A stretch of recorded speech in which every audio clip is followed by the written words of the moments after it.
A rogue artificial intelligence that grew within the body of Cyborg. The entity known as Grid amassed information on superheroes until turning evil and managing to break free. Cold and emotionless, this mechanical menace is now a member of the crime syndicate. Have a nice day. Is that a Mortal Kombat reference? Because they used to have that as at the end of certain people's. I think it was Shang Tsung and like Raiden. I think that was at the end. That's really funny. First comic appearance, Justice League number 23. So he's a relatively new character. And that's probably why I hadn't heard of him before.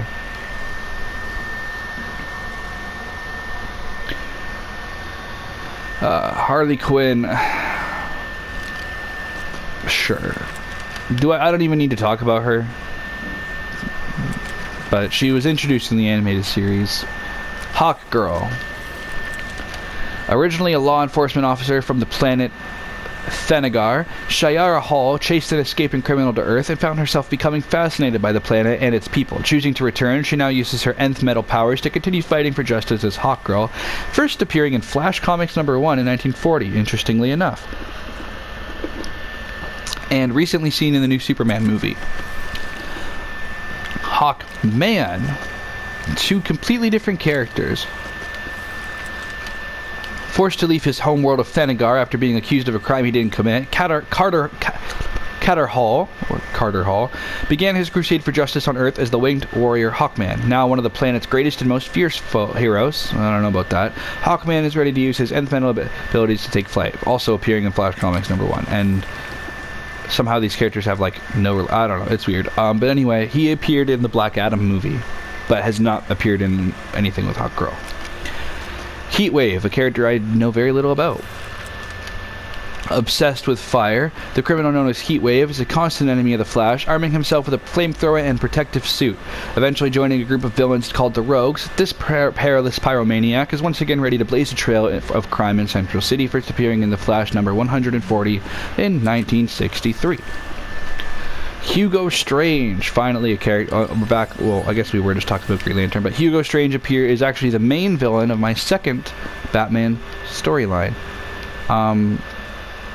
He is the one who created Clayface, and a couple other villains that I'll get to later are his creations as well. He's actually dead, as Victor Zsasz actually finds him roaming the streets of Gotham very, very shortly after he's defeated by Batman. He's defeated by Batman, but he escapes, and then shortly after his escape, he's found by serial killer Victor Zsasz and just murdered as one of his random victims. As kind of a fitting end. Huntress. Oh, I guess we'll read his bio. I'm sure it doesn't say much. One of Batman's earliest foes, the brilliant psychologist Hugo Strange became obsessed with manipulating the inner workings of the mind. Now operating in Arkham Asylum, Strange continues his research by experimenting on the inmates there, turning them into his own crooked creations, first appearing in Detective Comics number 36 in 1940. I do think it's neat that my introduction to Hugo Strange was actually through Arkham City. I'd never heard of him before that. And I think it's interesting that I think that game really boosted his popularity. I also really enjoy the fact that he's kind of set up in Asylum, but his design is so different. But yeah, Huntress. I think the daughter of a notorious crime boss, Helena Bertolini, became consumed with revenge after the loss of her family. During her intense physical training, she became the hard-edged vigilante known as the Huntress. More recently, Helena joined the Birds of Prey with Batgirl and Bat Canary. However, that's only the current version from Huntress number 1 in 1989. The original version is actually Helena Wayne, the daughter of Bruce Wayne and Catwoman. And she debuted in All-Star Comics number 69 in 1977. Jessica Cruz. Now, this is a Green Lantern that I don't know a lot of history with, because I know she's a newer one, so I'm interested to actually learn about this one. After a traumatic incident left her afraid, Jessica Cruz was chosen by the sinister Ring of Vothum to become the next Power Ring. Later learning to overcome her fears, Jessica resisted the ring's hold over her and began a new life as Green Lantern, fighting to bring justice to the universe, first appearing in Green Lantern number 20 and number 13, or in 2013. Jinx. This is supposed to be the same Jinx from Teen Titans. Get her out of here. The Teen Titans design is so much better. Growing up in India. There's your answer, guys. I don't even need to read the rest. Johnny Quick. A notorious criminal from Earth-3, Jonathan Allen found himself accidentally struck by lightning at Star Labs, which resulted in him gaining the ability of super speed. Continuing to use his powers for evil, this sinister speedster became a member of the villainous crime syndicate, debuting in Justice League of America number 29 in 1964. However, also, the current version is in there. The Joker. Need we even talk about the Joker? Nobody really knows. I love the Joker, though. And he has actually appeared in my universe, although only a couple times. He's the big villain of my third Batman storyline I wrote, because I don't want to overuse the Joker, right? I feel like I love the Joker, but so many comics and so many movies and stuff overuse him. So I decided, okay, I did two storylines that were about Batman that never even toyed with the idea of the Joker existing. So I'm going to make my third story super Joker-centric and then just not really use him, so that people who want the Joker and want my Batman to meet the Joker can have that. And I can also write the Joker, because Joker is one of my favorite characters to write. But the thing, he's one of my favorite characters to write, but he's so overused because it's so easy to just come up with stories for him in a way, because you can do anything with him. And I think that's why people use him so much, because there's no limit on the crazy shit he'll do. You could have him put a giant pie in a bank and make it filled with toxic whipped cream. Or you could have him murder a bunch of babies. Really, he'll do anything. And I actually really like that idea, the idea of him being very different. So my entire third Batman storyline is very much of Batman meeting the Joker for the first time and being just appalled by the crazy things he'll do. But I also wanted it to be realistic. So after the Joker goes to jail and actually gets defeated, he doesn't appear again until the fourth storyline, where he actually just has a cameo, where after, he's lost all the money he had because he took over Black Mask's empire after seemingly killing Black Mask. He lost it all after being revealed to not be Black Mask, so he actually starts just robbing banks with like acid pies and stuff in order to try and rebuild his empire. But he kind of fails, and then he joins the Legion of Doom, and is actually the reason that the Legion of Doom lose, because he's such a wild card. The Legion of Doom are about to succeed, but Joker decides at the last minute he doesn't want them to kill Batman because he has too much fun messing with Batman. So he betrays the Legion of Doom, only to then cause that gives the Justice League time to basically recuperate and defeat the Legion of Doom. So everyone kind of hates the Joker now. They're like, you're kidding, like you fucked it all up. And that's the last time he's shown up. Kalibak. The eldest son of Darkseid, Kalibak is a powerful warrior who, despite his many victories on the battlefield, is constantly seeking the approval of his father. As a new god of Apocalypse, Kalibak's enhanced strength and fighting skills make him one of the Justice League's greatest opponents, first appearing in New Gods #1 in 1971. Kanto. One of the most dangerous new gods of Apocalypse, Kanto is a loyal servant to his master Darkseid. Exiled to Earth for a time during the Renaissance period, from which he gained his familiar attire, Kanto's cruel and merciless nature has earned him the reputation as Darkseid's favorite agent, first appearing in Mr. Miracle #7 in 1972. Katana. Harnessing the magic of this is Katana. She's got my back.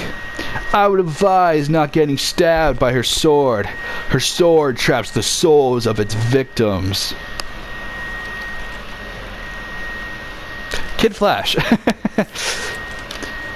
Troubled teenager. This is the new version of Wally West. Troubled teenager Wally West was granted the power of the Speed Force after his future self stopped a misguided Barry Allen from attempting to change history during the event known as Flashpoint. He debuts in the next Flash story. Killer Croc.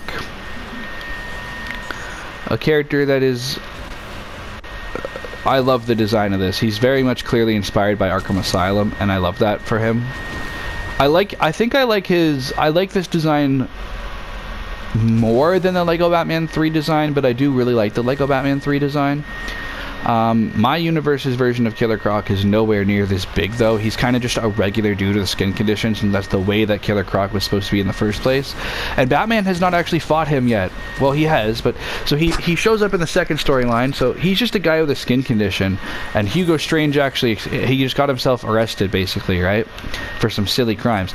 Hugo Strange ends up being the one to experiment on him, activating a mutation that transforms him into the monstrous version of Killer Croc. Then leaving him abandoned in Gotham sewers, declaring him a failure. So Croc's already pretty pissed off, and he's forced to eat whatever he finds in the sewers, including people. Eventually, during an investigation about missing people, the ones that Croc ate, Commissioner Gordon actually is the one that finds Killer Croc in the sewers, because at the time Batman was no longer active due to some personal revelations that caused him to decide to quit being Batman. Kind of a Spider-Man No More style story. And so Croc is never actually defeated. It's Jim Gordon just fucking runs for his life, and Croc continues to live in the sewers, appearing later in this third Batman storyline, working for Black Mask and fighting Batman, where he's eventually defeated and taken to jail. And that's actually the last time we've seen Killer Croc.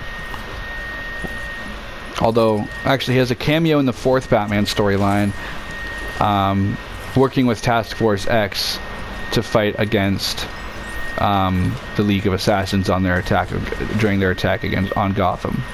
So he seems to have turned over a new leaf, or at least is being forced to by the Suicide Squad, right? But who knows if the next time he shows up he'll be more of an anti-hero, or if he'll remain a villain. Who knows? But I just think he's I know, because I'm the one that wrote it. But I'm not far enough ahead in... I have my planning stages figured out for what I want to do for Phase 2, but there's certain points, things that I don't quite want to reveal yet. And this is one of those things, right? So...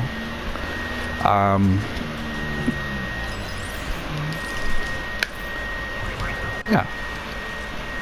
Killer Frost, another character that actually has appeared in my universe. She appears in the Green Lantern story with Alan Scott and Hal Jordan. Just kind of as a cameo, though. She's just a villain that, during a montage that both Green Lanterns actually defeat. And she goes to jail. It's pretty simple.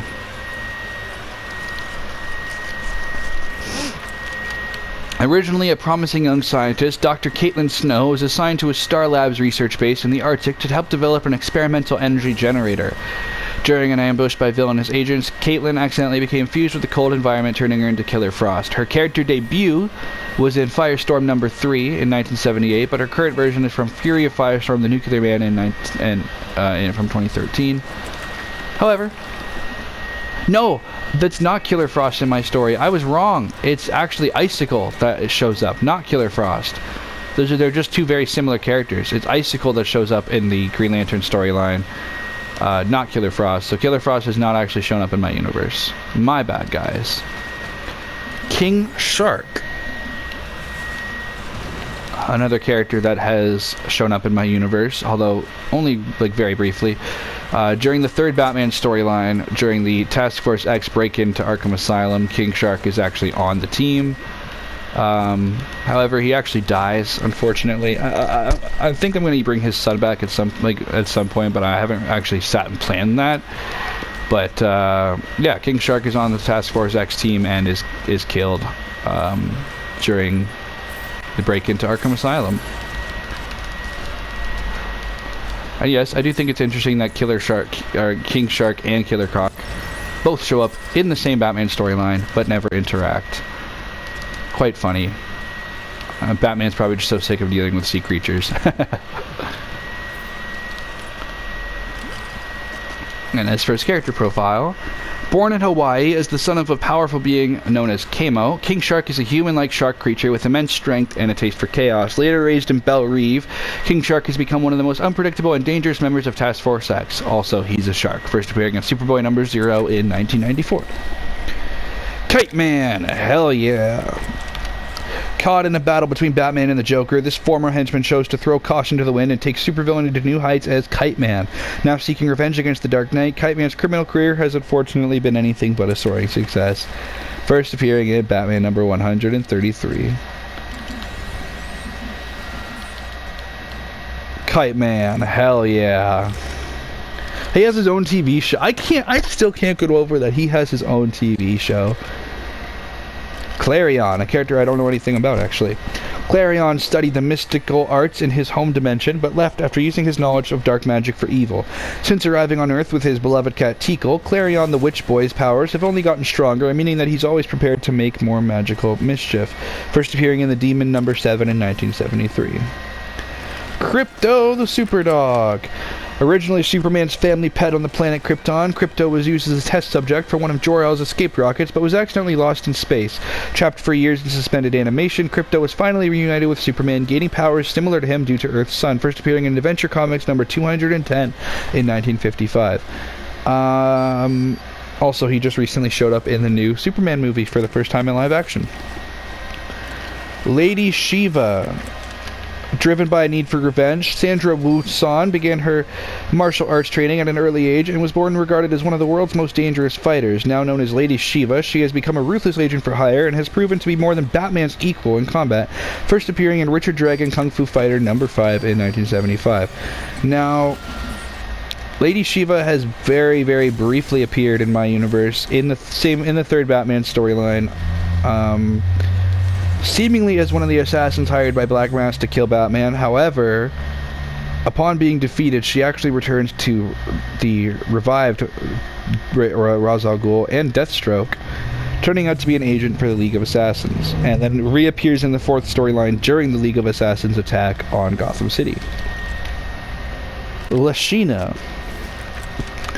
Leader of the renowned female Furies, Lashina is a highly skilled and calculating fighter who is proficient in many forms of combat. Raised in Granny Goodness's orphanage on the planet Apocalypse, Lashina has earned her place as a leader, sparing her opponents no pity as she takes them down, first appearing in Mr. Miracle number 6 in 1972. Obviously, we have Lex Luthor. I don't think I need to really talk about him, but I will. He has appeared in my universe, however, it's kind of complicated. So the actual Lex Luthor has only very briefly appeared at the end of my Justice League story to set up that he'll be the villain in the next Superman story in Phase 2. However, his father, Lex Luthor Sr., is the one that actually dons this power suit, and it has hair. And he's the one that created Bizarro. He's the one that does most of the evil doing. Is his dad, and he actually dies. He attempts to betray betray the Legion of Doom and work alongside Brainiac during the Justice League story. And Brainiac is like, "Get out of here!" and kills him. And Lex Luthor blames Superman for that. Like his son blames Superman for that, deciding to take his father's power suit, improve it, and become the new arch enemy of Superman.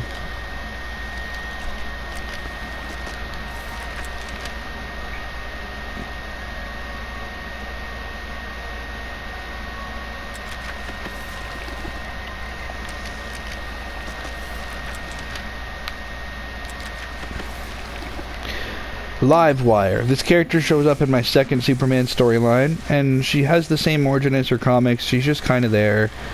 I'm going to steal this car, though. I need to get back up to the surface real quick. Or down here. That works, too.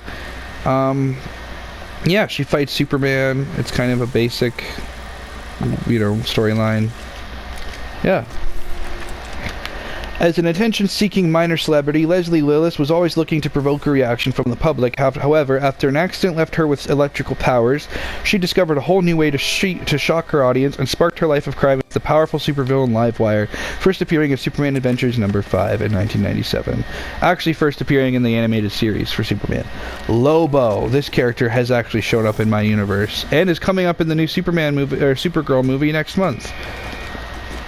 Hopefully with his awesome dolphin, because I love this fucking dolphin. he's kind of a Deadpool in a way. Like, he's loud and swears and you know, I want an R-rated Lobo movie that's just basically a Deadpool movie with Lobo. He shows up in my second Superman story, the same story that has Livewire, as he shows up on Earth hired to kill Superman by in particular, not even hired to kill Superman, hired to kidnap Superman and bring him to space, where Superman first meets Brainiac and narrowly escapes being killed by him, only for Brainiac to then return in, you know, the Justice League story, and of course, what does he do? Try to destroy Earth. I'm sorry, I can't use Lobo and not fly around on this dolphin. I need to get out of this, like, this parking garage. I have to leave the parking garage, bro.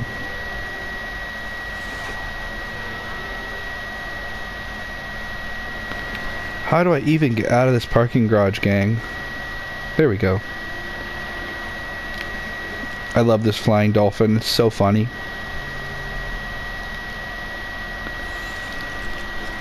Lois Lane. I'm not gonna play as Lois Lane. I don't even need to show her profile. She's just the girl that likes Superman.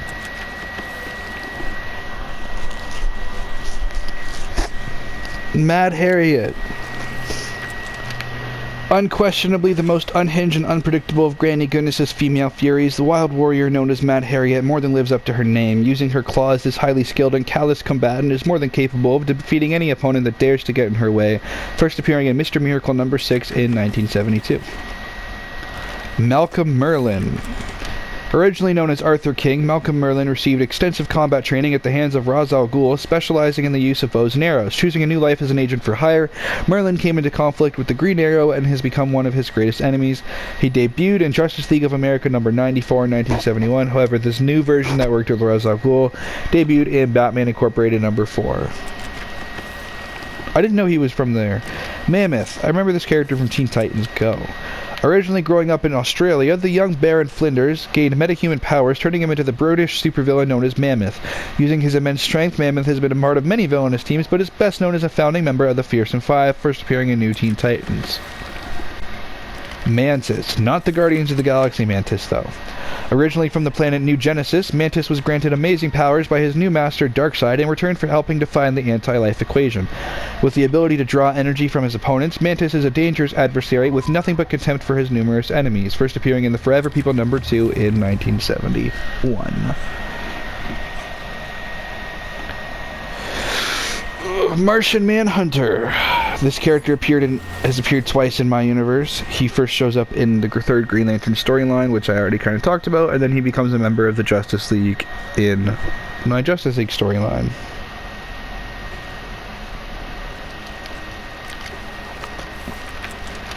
Forced to leave his home on Mars, the alien Manhunter, John Jones, began a new life on Earth as the last surviving member of his green Martian race. Now with his many incredible powers, John has become a founding member of the Justice League and one of the world's greatest heroes, first appearing in Action Comics number 225. Mazaz, Evil Shazam. Obsessed with ridding his world of all crime, the Lex Luthor of Earth 3 developed a way of acquiring superpowers from his fallen foes. After defeating Will Baston, Luthor became Mazaz, the Earth 3's most powerful hero. However, his warped mind has made him more dangerous than any villain. So this is Lex Luthor. That's interesting. First appearing in DC Comics Presents Annual number 1 in 1982. However, this current version is from Justice League number 23. Mercy Graves, first appearing in the animated series, actually. The bodyguard of Lex Luthor, Mercy Graves was born into poverty but worked hard to prove herself to her boss and lived up to the potential he saw in her. A skilled fighter, Mercy has become one of Luthor's most trusted allies and managed to successfully run LexCorp during his incarceration. Metallo. This is a character that actually did show up in my second Superman story created by Lex Luthor before Bizarro. John Corbin was a test subject for secret experiments which turned him into the super-powerful cyborg known as Metallo. With his near-indestructible metal body, which emit radiation from its overcharged and unstable kryptonite core, Metallo is one of Superman's most dangerous foes, first appearing in Action Comics number 252 in 1959. Mirror Master has not appeared in my universe yet. Having endured a traumatic childhood, Evan his name is Evan, found himself turning to a life of crime, becoming an agent for hire. Later recruited by the U.S. government to pose as the original Mirror Master, this member took a mantle for himself and became a prominent member of the Rogues. So the original Mirror Master first showed up in The Flash number 105 in 1959. However, this new version showed up in Animal Man number 8 in 1989. Mr. Miracle, a character that I don't know anything about, and I'm interested to hear about this version because the version I read had no superpowers and was just a teenager in like a cloth costume. The son of New Genesis ruler Highfather Scott. Oh, his name is Scott Free. So the book was right. Scott grew up on Apokolips as part of a peace treaty. After many years honing his skills as an escape artist, Scott, aided by his wife Big Barda, fled to Earth. Later joining the circus, Scott took the stage name of his mentor to become the heroic Mr. Miracle. First appearance, Mr. Miracle number 1, 1971. Oh! Interesting. So the book I read was actually accurate. It was just a different design for Mr. Miracle. Mongul, one of Superman's most calculating foes, the alien tyrant known as Mongul, rules over the planet Warworld, often capturing warriors from across the galaxy and forcing them to fight in order to entertain his subjects. Manipulative and powerful, Mongul's plans are as brilliant as they are brutal. His first appearance was in DC Comics Presents number 27 in 1980. Monsieur Mallah. The gorilla test subject for a mysterious French scientist, Mallah gained a genius-level intellect after being involved with secret experiments related to mind transference. After an attack forced Mallah to move the scientist into a metal body, the pair became known as Monsieur Mallah and the Brain. I know the Brain from Teen Titans Go, but I don't know this ape guy. Doom Patrol number 86 from 1964 is his first appearance. Mr. Freeze, a legendary character. We don't need to talk about his origin. Everyone knows who he is. I would sure hope they do. You know, his wife Nora and all that. He showed up once in my universe trying to cure... Well, technically twice, but only once as a villain. As I feel like Mr. Freeze is much better as a, like, once or twice used villain. I think having him consistently be a villain kind of sucks. Because he's such an interesting character with such a complex kind of storyline. But he's actually the second villain that you fight in Lego Batman the video game, interestingly enough. Also, of course, showed up in that horrible movie Batman and Robin that we don't talk about. He's originally known as Mr. Zero in the comics, and none of that tragic backstory stuff was actually introduced about him until Batman the Animated Series, where he finally became an interesting character. He was kind of a Captain Cold knockoff before, now he's much more his own character. My version shows up in the third Batman storyline that I have, and eventually Batman actually develops a cure for Nora, and so Freeze ends up... His next goal is trying to cure himself of his condition before he unfreezes Nora. But he decides to work with the government to do that, and he ends up helping Batman to defeat Firefly. I know how to say this. Mr. Mxyzptlk. A mischievous imp from the fifth dimension, Mr. Mxyzptlk has a wide array of incredible powers, which he mainly uses to pester Superman. While not particularly evil, he is a magnet for chaos and really can only be defeated into tricking or spelling his name, or saying or spelling his name backwards. First appearing in Superman number 30 in 1944. Also voiced by Gilbert Gottfried in this game. I thought he would say something, but he didn't. Music Meister, voiced by Neil Patrick Harris in The Brave and the Bold. Teased for being in the school choir, this melodious mischief maker discovered that his singing voice had a strange hypnotic effect over others. Using his new ability, he got even with his bullies, but years later decided to settle his score with the entire world as the criminal Music Meister, first appearing in Batman the Brave and the Bold 16 in 2012. So his debut was the TV show. That's interesting. And obviously we have Nightwing. We don't really need to get into his backstory. It's just Dick Grayson, you know? We all know who he is. The first Robin. He's actually a playable character still in the new Lego Batman game. I much prefer his Lego Batman 1 design just because I love the Goku hairpiece he has. But yeah. OMAC operative. I think this is just a henchman, basically. Batman originally built the Brother Eye satellite to track superhero activity on Earth, but it was later discovered by the corrupt inventor Maxwell Lord. Using nanotechnology, Lord managed to use the satellite to turn ordinary people into OMACs, his personal legion of super strong cyborgs, first appearing in the OMAC project. Yeah, it's just a glorified henchman. Orion. Born on the planet Apokolips as the son of Darkseid, Orion was sent to live on New Genesis as part of a peace agreement between the two worlds and was raised by its ruler, Highfather. While he is a good person, Orion has struggled with his darker nature, especially in matters of his father's legacy, first appearing in New Gods #1 in 1971. Owlman. Now, I believe there's a version of Owlman that's actually from the regular DC universe and is actually Thomas Wayne Jr., the secret older brother of Bruce Wayne. Which is very interesting, but that could have been retconned. I don't know if that's still canon in the current comics universe, but it was for a very long time. Let's read his thing here. This is the other version. A member of the evil crime syndicate, Thomas was the older brother of Bruce Wayne on Earth 3, but his callous nature towards his family led him down a dark path, eventually taking on the persona of Owlman. He struck fear into the hearts of anyone who would dare oppose him, no matter the cost. Originally debuting in Justice League of America #29 in 1964. I also know him as kind of the main villain from Justice League Crisis on Two Earths.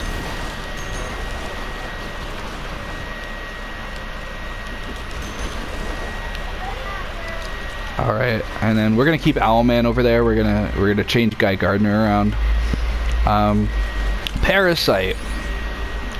This character has actually shown up in my DC universe only once, and is actually dead now. But so for those who don't know the villain Chemo or Chemo, so basically my universe, there's this girl with cancer.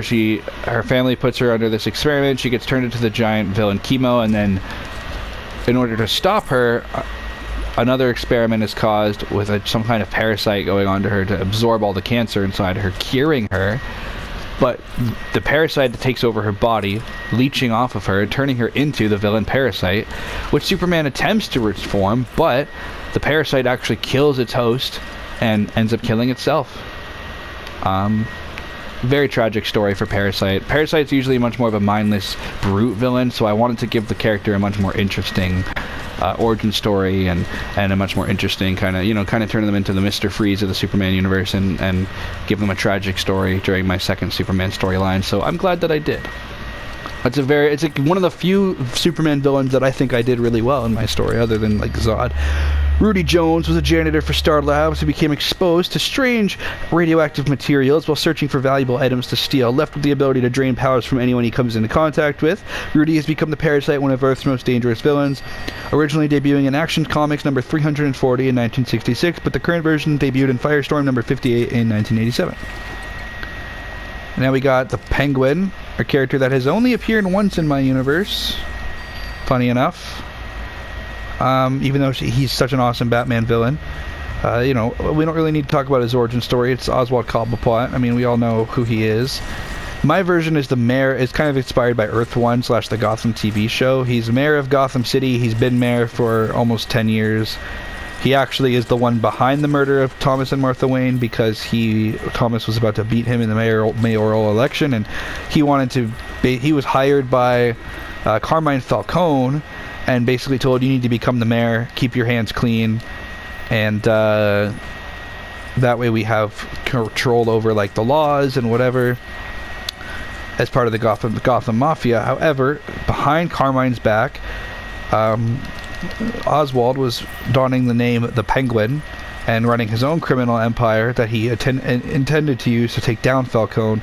However, after being caught by Bruce Wayne, who was going under the name the Gotham Ninja, Oswald actually jumps out the window of his own office using an umbrella to try and Mary Poppins out, but falls to his death, splatting on the ground, basically committing suicide, entirely for the purpose of framing the Gotham Ninja as the murderer of the mayor of Gotham. However, it only very briefly works, as when they discover his body, it's Jim Gordon that's on the scene, who knows that the Gotham Ninja couldn't have done it, as he's actually the one that saved the Gotham Ninja from being attacked by other officers.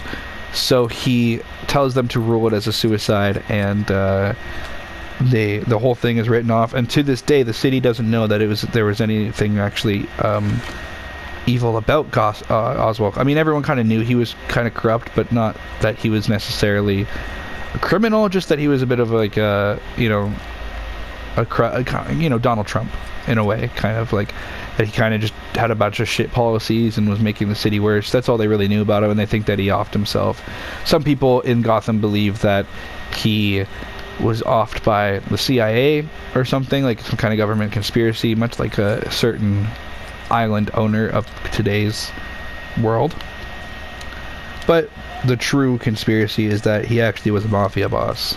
So, Plastic Man. After an accident at a chemical factory left him with incredible shape-changing powers, the former small-time crook Patrick O'Brien decided to reform, both figuratively and literally.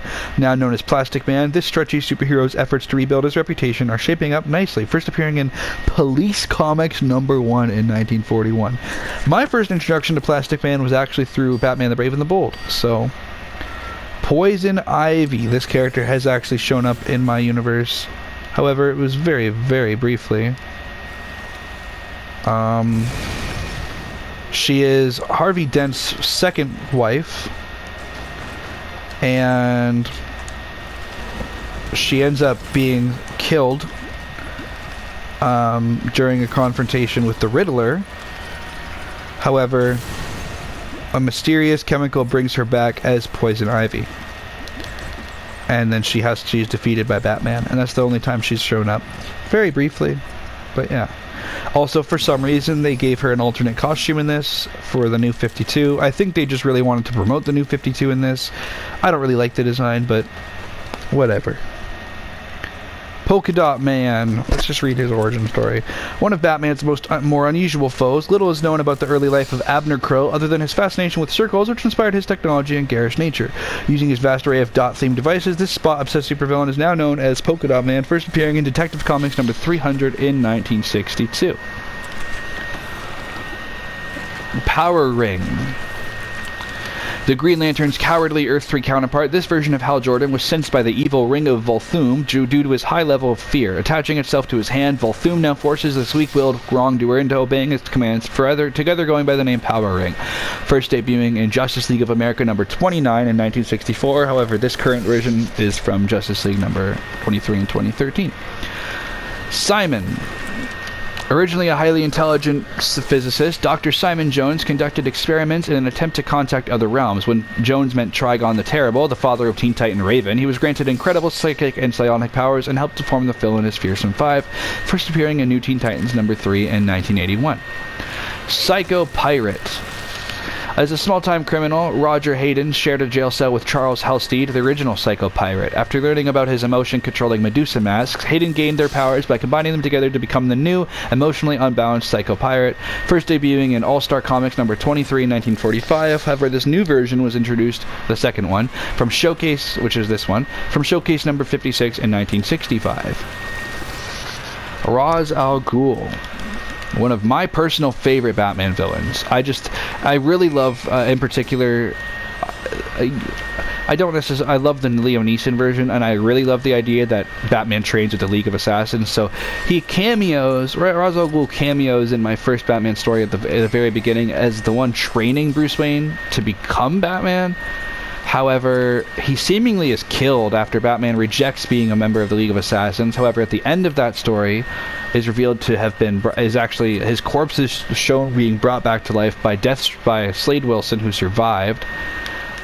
He doesn't come back until the fourth Batman storyline, though, where Slade Wilson, and the League of Assassins are all attacking, they attack Gotham City, and Batman has to help stop them. And he kind of does the Batman Begins, like, I'm not going to kill you, but I don't have to save you thing. And once again, Ra's al Ghul is killed, but, he'll be back. And, he's one of my all-time favorite Batman villains. I will never let him stay dead, especially given the fact that he's literally known to be immortal. You can bring him back infinitely, so he's appeared twice, and he will definitely be appearing again at some point in the future. Ravager. I believe she showed up in Teen Titans Go. After learning that her father was the infamous agent for hire known as Deathstroke, Rose Wilson discovered that she had precognitive abilities which aided her in combat. Later, after leaving the Teen Titans, Rose was manipulated into joining her father as his new apprentice, now known as Ravager, first debuting in New Teen Titans #1 in 1980, but currently appearing in, her current version is from Deathstroke the Terminator #15 in 1992. Raven.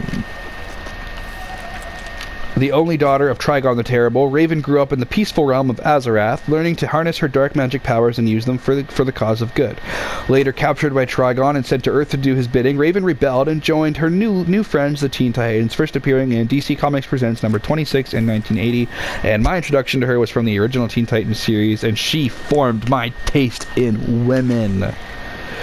Red Hood, my goat, Jason Todd, my absolute... I don't even need to read. I don't need to read the thing. We all know. I've already talked about him before in length, but for those still somehow unaware of who this character is, even though he is my absolute favorite DC character. I said Ra's al Ghul was one of my favorite Batman villains. Red Hood is literally my favorite DC character of all time, including Batman himself. I love Red Hood. Now, he may not look like much. He just looks like a guy in a jacket with a weird symbol and whatever and some guns, but he is so cool. So, for those who don't know, Jason Todd is the second Robin. So, after Dick Grayson left and became Nightwing, Batman ended up finding this kid on the streets trying to change the wheels of the Batmobile, and he was like, okay. However, interestingly enough, that's post-Crisis on Infinite Earths. Before Crisis on Infinite Earths, Jason Todd was basically a member of another circus performer family, just like Dick Grayson, and he ended up joining and becoming the second Robin, and then Crisis on Infinite Earths happened, so they changed his history to being a homeless street kid whose dad was killed by, I believe, Two-Face. But it could be, that part I could be a little iffy on, because I'm just doing this from memory. And his mother was seemingly missing. However, not too long later, because he wasn't Robin for super long after Crisis on Infinite Earths, because a lot of people complained about him being, I guess, like, way too edgy, because he was a little older than Dick Grayson. He was more of a teenager, and he was more, so he had these, had mood swings, and he thought that, why don't we just kill criminals? And they tried to make Robin more of an interesting character, with more sides to him, instead of just being the subservient boy wonder, and a lot of people didn't like that. So they wrote a storyline in which Jason Todd figured out that his birth mother was alive and decided to go find her in Ethiopia, ending up in Iran, actually, where the Joker turned up because Jason Todd's mother was making deals with the Joker as the Joker was attempting to rebuild his empire. Jason Todd revealed his identity as Robin the Boy Wonder to his mother, who betrayed him and in turn was also betrayed by the Joker, with her and Jason being locked in a warehouse rigged to explode, and the Joker kidnapping Jason and beating him nearly to death with a crowbar, then blowing him up. It was actually the readers who voted will Jason survive being kidnapped or not, and they voted for Jason Todd to die. My poor baby, he was so hated. So he died, and he was dead for over 20 years. There used to be a saying that only 3 characters stayed dead in comic books: Jason Todd, Bucky Barnes, and Uncle Ben, and 2 of those 3 characters are alive again, with Jason Todd obviously coming back as Red Hood, and Bucky Barnes came back as the Winter Soldier. Now, the Red Hood has only been done once in live action in the Titans TV show that not a lot of people like or watched, really. It's a little bit niche. His best version, in my opinion, is under the Red Hood. Whereas Winter Soldier obviously has kind of been... Which is funny, because it was actually Jason that came first, and Winter Soldier... Someone basically saw Red Hood at Marvel and said, we can do Red Hood too. And that always pissed me off, that Winter Soldier is now such a well-known character, because now if I tell someone about Red Hood, they're like, oh, so it's Winter Soldier, but for Robin instead of Bucky. And I'm like, no, Red Hood actually came first. While Bucky came first as a side... No, actually, no, it was Robin. Robin and Red Hood both came first as characters.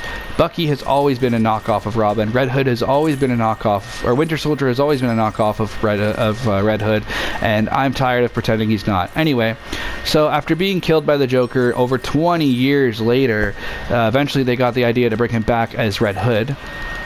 Funny enough, Red Hood was the identity of the Joker before being turned into the Joker, so it's kind of an ironic twist that he would adopt the man who murdered him's persona, but he kind of did that on purpose just to fuck with the Joker.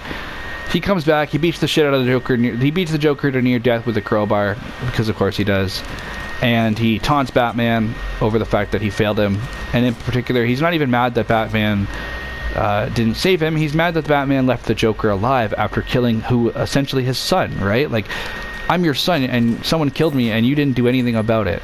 Now, in the original comics, it was the reason the Batman didn't do anything about it was because the Joker was actually the Prime Minister of Iran at this time. Trust me, I know it's crazy. Comics are weird, and so he had diplomatic immunity, which is just really dumb. And the reason Jason Todd came back in the comics was actually due to some multiversal event with Superboy punching reality. It's so dumb. I don't like it. I much prefer the more streamlined, simplified version that has been done in, I think, the New 52, Rebirth, and the movie, which was that he was brought back to life by Ra's al Ghul and the League of Assassins, as the Joker was actually hired by Ra's al Ghul to distract Batman while the League of Assassins did their own little thing. But he wasn't supposed to kill Robin, he was just supposed to, mess him up a little, and so because of that, Ra's al Ghul tried to bring Jason back because he felt bad, which ended up causing Jason to kind of go insane and want revenge before eventually coming to his senses. Now, in the original comics, it took years for Jason and Bruce to kind of move on from things, and unfortunately, the Red Hood comics are shit because so many writers just get Jason and Bruce's dynamic completely wrong, where because Red Hood likes to kill and believes criminals deserve to die, they always have him and Bruce kind of at odds, which I get. It's kind of I relate to Red Hood a lot because I have a very complicated relationship with my family because of my ideals and my beliefs and different things, so it's very weird. But point being that it's just I love Red Hood, and his origin story and his character are so interesting. But the problem is not many writers get him write him very well, and a lot of his costumes also look like shit. Even this one, I don't like the logo on the front, but it took years for him to finally be a member of the Bat family, and most versions now, like even Arkham Knight, Batman Arkham Knight had Jason Todd's story kind of front and center, although they tried to make it a mystery, which was dumb. I think they should have just had Batman find out in the first 5 minutes, oh shit, that's totally Jason Todd, I need to go try to get him back, and then most of it is spent with Jason refusing to turn to the side of good, and Batman having to try and convince him and hunt him down. I think that would have been better. But because everyone kind of saw and heard the voice for Arkham Knight and it went, oh, it's Jason Todd, isn't it? But I did like the little connection back to Arkham Asylum, that during the events of Arkham Asylum was when... but that version, they never had Jason die. They have him age alongside Batman, as he never actually got killed. Joker basically shot Jason Todd once, actually saved him, but made it look to Batman, sent the video of him shooting him to Batman to make it look like Jason was killed, so that basically Batman would think Jason was dead, and eventually Tim Drake became the third Robin, and so Jason was so angry about that he became the Arkham Knight, although later became Red Hood. And after the boss fight in Arkham Knight against Jason Todd, where Bruce basically reveals to Jason, listen, I didn't know you were still alive, or I would have went looking for you.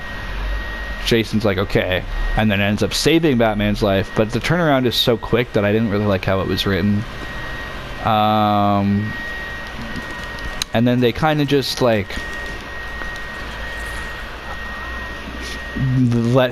him a DLC and let him be part of the Bat family in a way. I don't think he ever in the Arkhamverse actually introduces himself to Nightwing or anything like that. I think he kind of stays operating in the shadows as a vigilante in Gotham, but I don't know. He also eventually became the leader of the Outlaws in the New 52. I didn't really like that storyline, though. I much prefer Starfire as a member of the Teen Titans more than the Outlaws. However, I don't mind him and Red Hood and Bizarro's friendship, and Red Hood and Artemis's romance. I actually do like both of those quite a bit.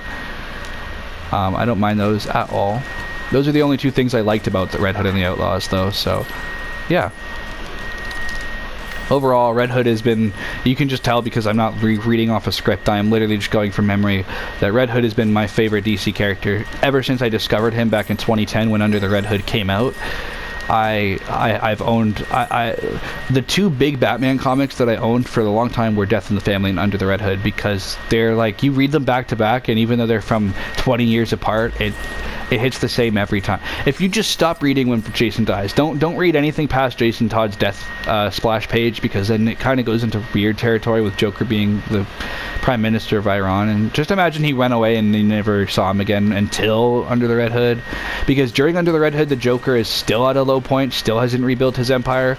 So it's safe to, you can be like, oh, 20 years passed, the Joker's been in hiding because he knew Batman would probably kill him, and then you could be like, oh shit, like Red Hood's back and he found the Joker, and the Joker is pathetic now and whatever.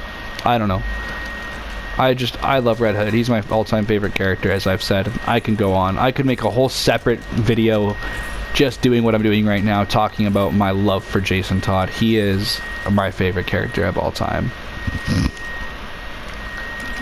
And then we got Red Robin. This is supposed to be Tim Drake. He was the first Robin to actually have the bow staff, which is pretty cool. But that's really it. He's also the first Robin to have parents. See? And he actually was in. It's funny that he's right next to Jason, because in the Death in the Family comic book that I owned, they had a second storyline called A Lonely Place of Dying, which introduced Tim Drake as the third Robin. But he was actually introduced in the Teen Titans books. He shows up at Teen Titans Tower to confront Nightwing, being like, listen, Batman needs a Robin. He's too brutal now. He's almost killed KG Beast. Like, I need your help, kind of thing. Red Tornado, let's read what this guy... I remember him from Batman the Brave and the Bold, but that's all I really remember him from. Created by the villainous Professor Tomorrow, the android known as Red Tornado became sentient and chose new life as a hero. Now seeking to better understand humanity, Reddy is a valued member of the Justice League, using his vast array of wind-manipulating powers to fight evil, first appearing in Justice League of America number 64 in 1968. Reverse Flash. Originally a fan of superhero legend The Flash, Eobard Thawne built his own version of the cosmic treadmill to travel back in time from the 25th century to meet his hero. However, upon discovering his own tragic destiny, Thawne turned to a life of villainy, becoming the Reverse Flash, first appearing in the Flash number 139 in 1963. Reverse Flash has sort of appeared in my universe. So in my only Flash story, right, Barry Allen gets his powers and becomes the Flash, like normal. However, a portal then opens, and Jay Garrick, the Golden Age Flash, steps out, revealing he's been trapped on another Earth the entire time. However, by the end of the story, Barry Allen starts to question if Jay Garrick is who he says he is, because of the fact that Jay Garrick seems very brutal towards the rogues and all the other villains. And at first, Barry kind of has to correct him and kind of puts it off as, oh, well, he was active during the war, so he probably did kill people and whatever, until it eventually slips during the fight with Gorilla Grodd that this isn't Jay Garrick. And it turns out that it's Thawne using technology from the 25th century to disguise himself as Jay Garrick in order to try and eventually betray the Flash after defeating all of his villains and killing them, and remove the Flash from existence to avoid his own destiny. Reverse Flash then has a fight with Barry that's so fast it goes into the Speed Force, and Reverse Flash disappears. Neat. Now we have the Riddler. There's two versions of the Riddler in this one. This one looks like shit and I refuse to use it, so we're going to switch over to the other one, which this says it's classic, but it's really not classic. I just think it's funny. You can tell when they knew, like when they knew you wouldn't like their design, so they put a new version in. But anyway, I don't really think there's much to talk about. I want to see. Yeah, they mentioned he's a Wayne Enterprises employee, which is good because that's the Jim Carrey version. They're not going to mention he died, are they? Oh, they do mention he died. Okay, good. I just think it's interesting because they actually kind of refuse to acknowledge Jason Todd in most mediums. Like, I don't think they have him here. They acknowledge him here, obviously, as a character, Jason Todd, but they don't actually, like, They have a Lego Batman movie called Family Matters where they retcon that he didn't die. He just ran away from home and Batman never saw him again, and he's mad that Batman never went looking for him. So he becomes Red Hood to get revenge, which is dumb. They go straight from Dick Grayson to Tim Drake in the animated series, but I think they do eventually kind of I think they brought Red Hood back, like brought Jason Todd into the mix during the comic run, New Batman Adventures or whatever. That's like more recent. It was like a revival. So that's pretty awesome.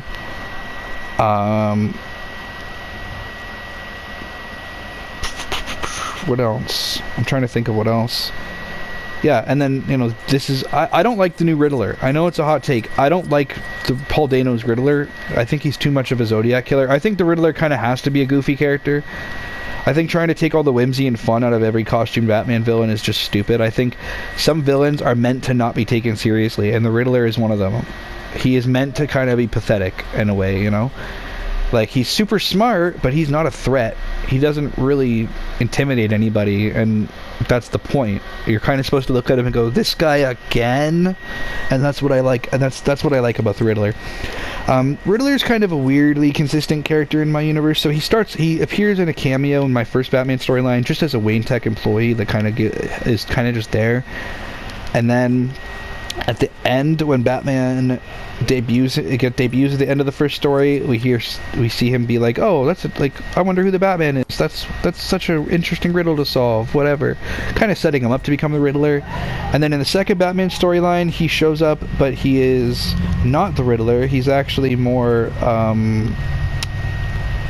he's more like Paul Dano's Riddler. He's a serial killer known as Enigma, attempting to get the attention of Batman so that he can try to solve who he is. However, he gets caught and arrested. He then ends up being broken out by Black Mask in order to blackmail a bunch of politicians as a way to kind of distract Batman while Black Mask runs his scheme. Then in the fourth story, he finally sheds the Enigma personality and debuts as the Riddler. And he actually is the one that melts half of Harvey Dent's face and turns him into Two-Face and kills Pamela, his fiancée, turning her into Poison Ivy. So the Riddler kind of has a very, like, prominent role throughout most of my stuff. Because I love the Riddler. I think he's such a cool villain. But I think having him as, like, this intimidating character is dumb. I think the Riddler should be a character that Batman looks at and goes, not this again. The same way we do when we play the Arkham games. And we got Damian Wayne Robin here. I don't really think we need to talk about him too much, but he's a pretty interesting character.